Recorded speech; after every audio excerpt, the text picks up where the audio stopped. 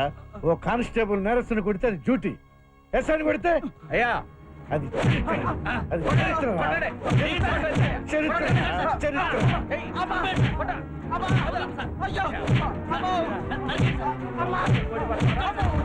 పుణ్యం కొద్ది పురుషుడు పాపం కొద్ది అల్లుడని మహా గొప్ప అల్లుడు దొరికాడు. ఇప్పుడు కాలు కడిగి కన్యాదానం చేసి ఏ సెంట్రల్ జైలుకు కాపలను పంపించు. ఎలా రేయ్, ఆడు నువ్వు కాకపోతే నా కూతురికి మొగుడే దొరకడా? ఆయన సంగతి నీకు తెలియదు. జేబులో చెయ్యి పెట్టడు కానీ పెట్టాడంటే చొప్ప దూసినట్టు తీయడమే. లక్షలు పడేసి 1,00,000 మంది మొగుళ్ళని ఏయ్. దాగండి. లక్షణమైన మొగుడు దాగండి. పదమ్మా. పదండి. దొంగోడు పోలీసు వాడిని పట్టుకున్నాడు. మాలతి అసలు దొంగ దొరికాడమ్మా. మాధవ విగ్రహం దొంగతనం చేయలేదు. అమ్మా మాలతి, మాలతి, మాలతి అమ్మా, అమ్మా మాలతి, మాలతి, ఆ? అమ్మా మాలతి. భగవతే నారాయణ నారాయణ నారాయణ కేశవాయ నమః. క్షమించండి సార్, మిమ్మల్ని రౌడీని ఒకే తాడితో కట్టాం. పై ఆఫీసర్కి ఇన్ఫార్మ్ చేసాం, వాళ్ళు వచ్చేస్తున్నారు. అప్పటిదాకా మీకు ఇబ్బంది తప్పదు. అయ్యో పాపం. ఆగరా, నా కూతురు పెళ్లి చూడకుండా వెళ్ళిపోతున్నాయి. పెళ్లి చూడటానికి మనసు ఒప్పుకోకపోతే కనీసం పెళ్లి కొడుకునైనా చూడు. అబ్బాయి బాగున్నాడా? నీకు నచ్చాడా? ఇంకా దయచేయి. అమ్మా, పెళ్లి కూతురు తీసుకురండి.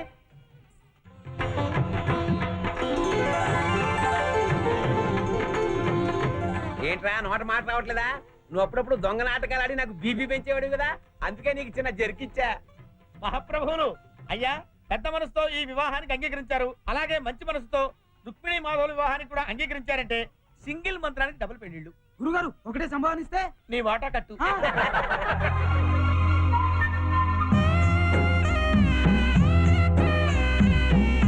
ఇదిగో నాయుడు గారు, మావాడు మీసం మేలేశాడు. తొందరగా ఒప్పుకోండి, లేకపోతే మీ అమ్మాయిలు లేకపోతాడు. చచ్చిన ఒప్పుకోడండి. అసలు ఈ పోలీసులు నమ్ముకొని లాభం లేదు. చంద్రబాబు నాయుడికి ఫోన్ చేసి బెల్ ట్రైన్ దించాల్సిందే. మిలిటరీ అమ్మో నాయుడు గారు, వాయ్యో, ఈ గుద్దుడు మీరు 12 ఏళ్ల క్రితం గుద్దినట్టయితే నాకు ఈ బెల్ట్ బాధ తప్పేది. ఎప్పుడో సెటిల్ అయి ఉండేవాడిని. నా గుద్దుడు లక్ష్మి చూడు.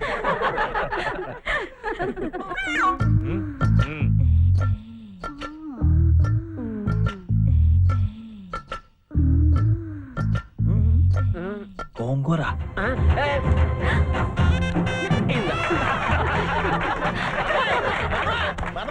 మనం కేసు గెలిచాం. ఏంటి వాడిద్దరు రాజీ పడ్డాక? రాజీ పడిపోయారా? ఆ, no, I object your honour. ఇండియాలో ఇలా గొడవలు పడిన వాళ్ళందరూ రాజీలు పెడితే నాలంటి వాళ్ళు ఎలా బతకాలి? గోలీ సోడా తాగి. మాధవా, నువ్వు శోభనానికి రెడీ అయిపో, నేను ఫీజు పీకడానికి రెడీ అయిపోతాను.